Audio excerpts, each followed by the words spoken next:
The Boys has spent 4 seasons building toward an apocalypse. Here are every mystery the show left unresolved heading into the final season, ranked from the most personal puzzle to the one the entire franchise has been asking since the very beginning. Let's break this down. Ashley Barrett's powers. She grabbed the vial. That was the last thing Vought's long-suffering PR head did on screen in Season 4 before the episode cut away, injecting herself with Compound V as the Seven's assassination list marked her name at the top, her scalp bulging in the final frames before the camera moved on and left her transformation deliberately unresolved. The Screen Rant Season 5. Burning Questions Analysis in the Soundsphere magazine. Season 4 Finale Setup Piece. Both document the specific fan community speculation around what Ashley's injection actually produced. Her defining physical habit across 4 seasons has been pulling out her own hair.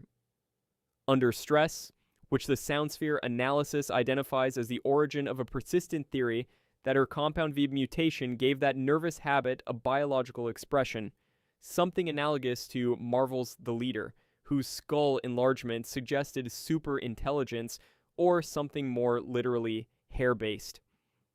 The Ranker Burning Questions piece notes the structural possibility.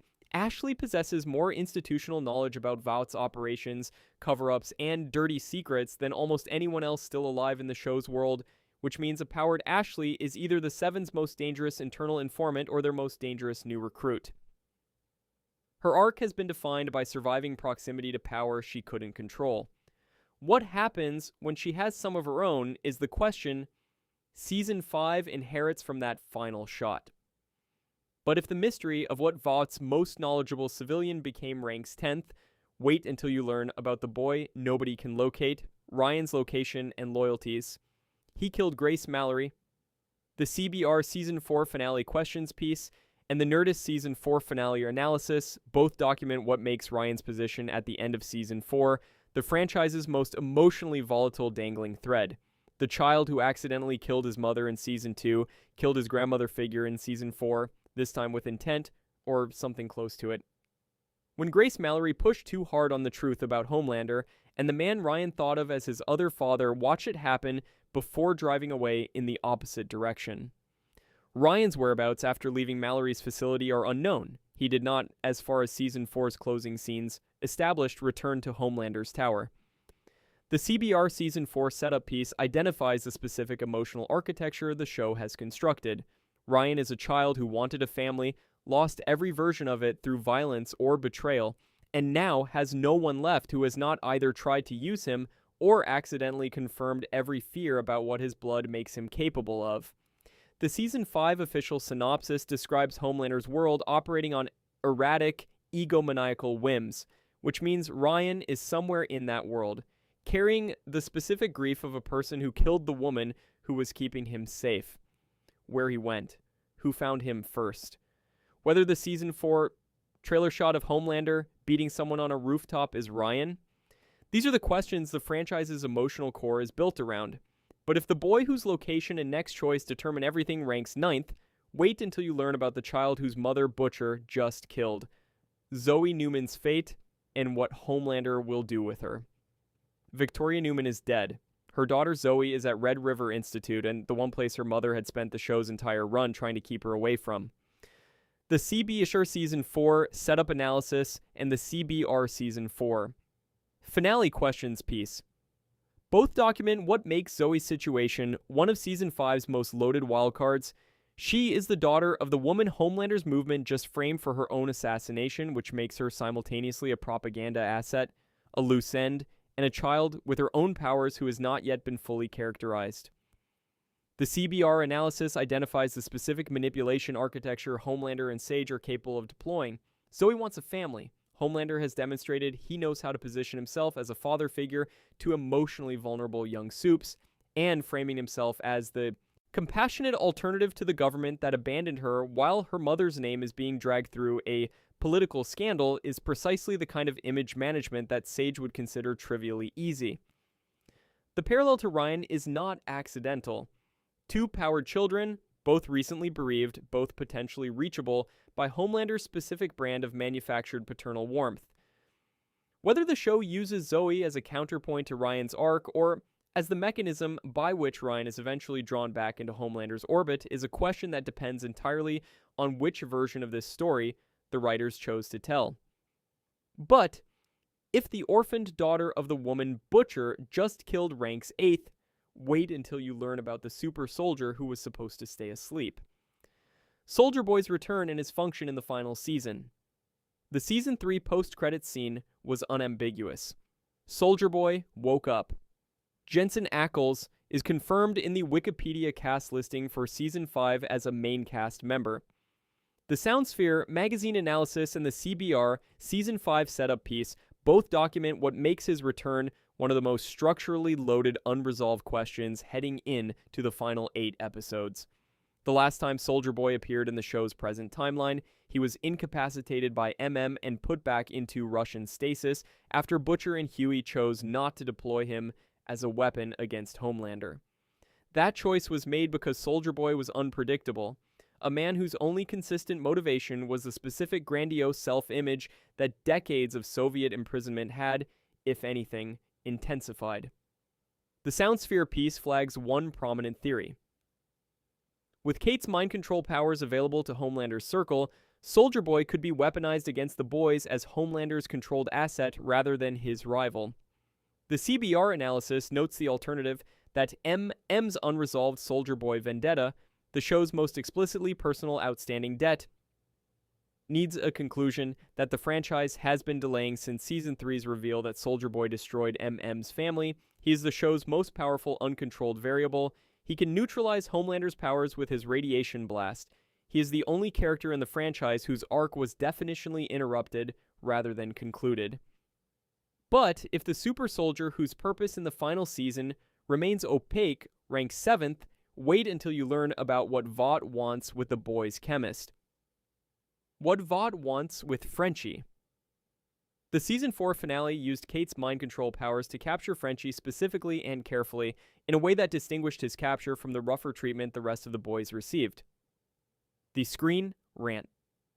Season 4 finale questions piece and the Ranker Season 5 Burning Questions analysis both document the franchise community's consistent observation.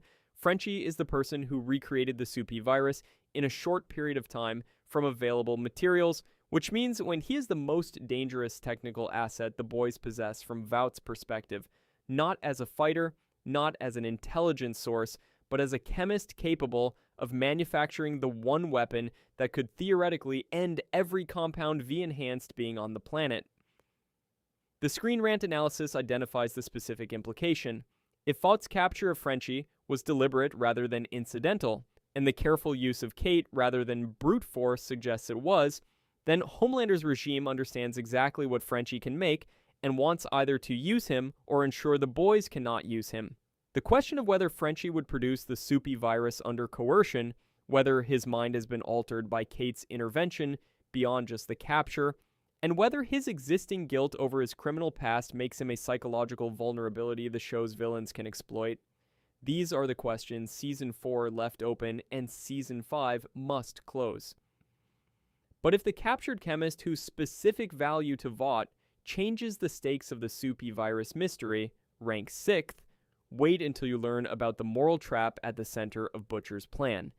The supe virus moral trap. Can the supe virus be used without killing good supes? Butcher stole it. That is the last established fact. He has the virus, he has his compound V-derived powers, and the official Season 5 synopsis describes him as setting in motion a chain of events that will forever change the world by being willing to use it. The Nerdist Season. 5 Burning Questions piece.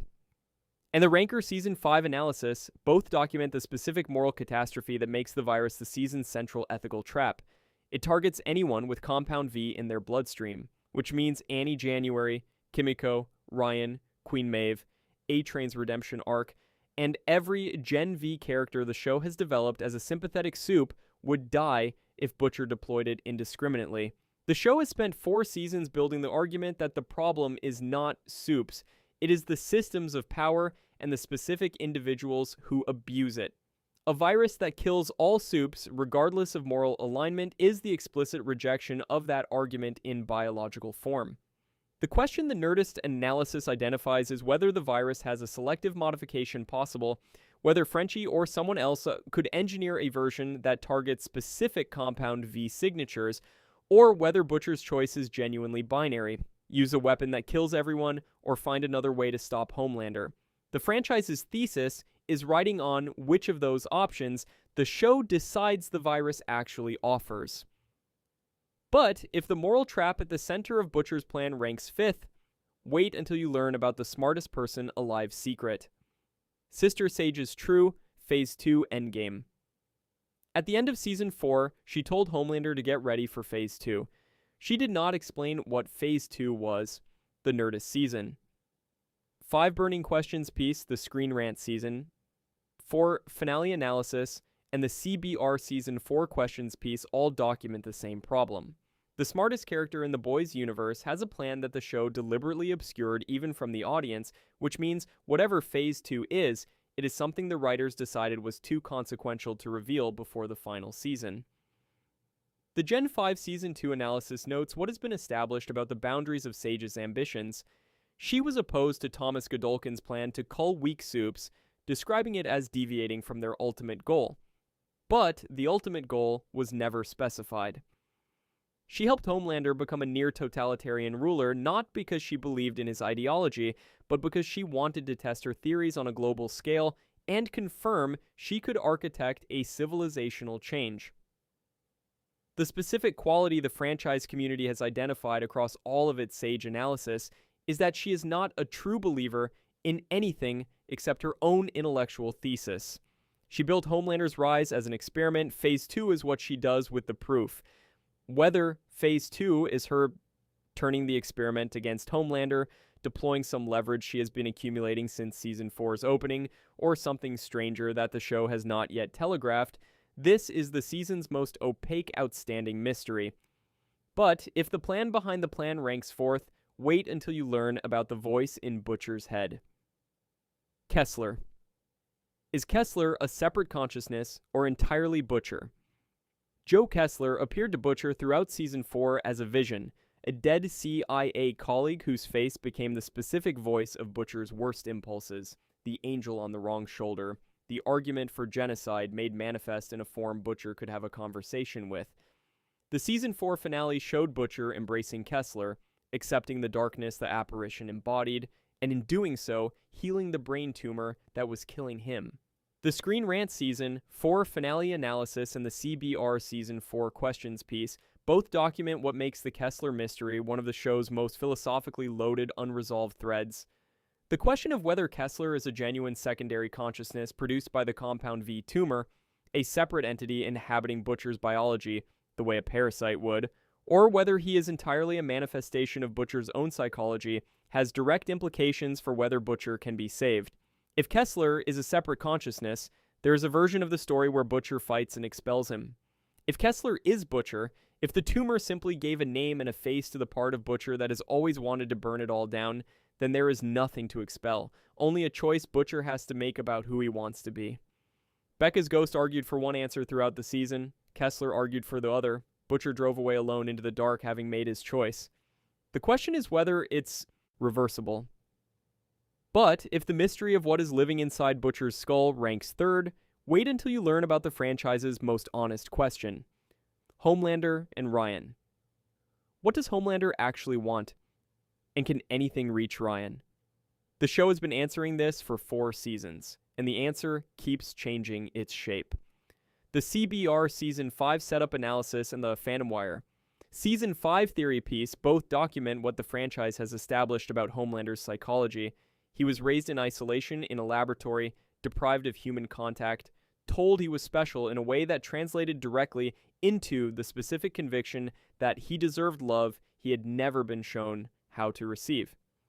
Every act of violence he has committed, every public execution, every power demonstration, every political coup. The Carl Urban Tokyo Comic-Con panel quote, documented in the direct season. 5 Spoilers piece identifies his Season 5 goal as wanting to become a god. But the franchise has consistently shown that beneath the god complex is a child who is afraid of being alone, and the one person whose authentic approval Homelander has been pursuing since his discovery that Ryan exists is his son. The mystery is not whether Homelander can be stopped. Season 5 will answer that. The mystery is whether the show believes Homelander was ever genuinely reachable, whether Ryan's presence in his life was a chance at something different that Homelander himself destroyed, and whether the confrontation between them that the teaser trailer implies is the franchise's most honest statement about what it means to love something you are constitutionally incapable of not corrupting. But if the franchise's most important emotional question ranks second, wait until you learn about what The Boys has always been asking. Butcher's final choice. Will Butcher choose genocide, and who stops him?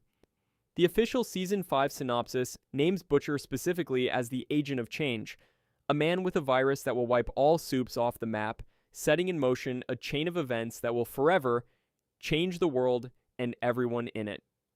TheComicBook.com. Season 5 final villain theory, the slash film character death analysis, and the polymarket prediction market all converge on the same reading. The Boys has always had two thesis statements running simultaneously, and the show has been careful to frame them as a debate rather than a verdict. The first thesis is that Homelander is the problem. That a specific individual's psychosis, given unlimited power and corporate support, is what corrupts the world. The second thesis, which the comics made explicit in the TV show, has been building toward through Butcher's 4-season character arc, is that the problem is not Homelander specifically, but the specific human willingness to decide that some category of people does not deserve to exist. Butcher has always been the character who lives at the collision point of those two arguments. He started the show wanting to kill Homelander because Homelander hurt someone he loved. He ends Season 4 in possession of a weapon capable of killing everyone. Homelander's category including people he also loves. The franchise's final mystery is not who kills Homelander. It is whether Billy Butcher, the man we have followed through every dark thing the show asked him to do, will be stopped before he proves that the monster he was fighting was always just a version of himself with better marketing.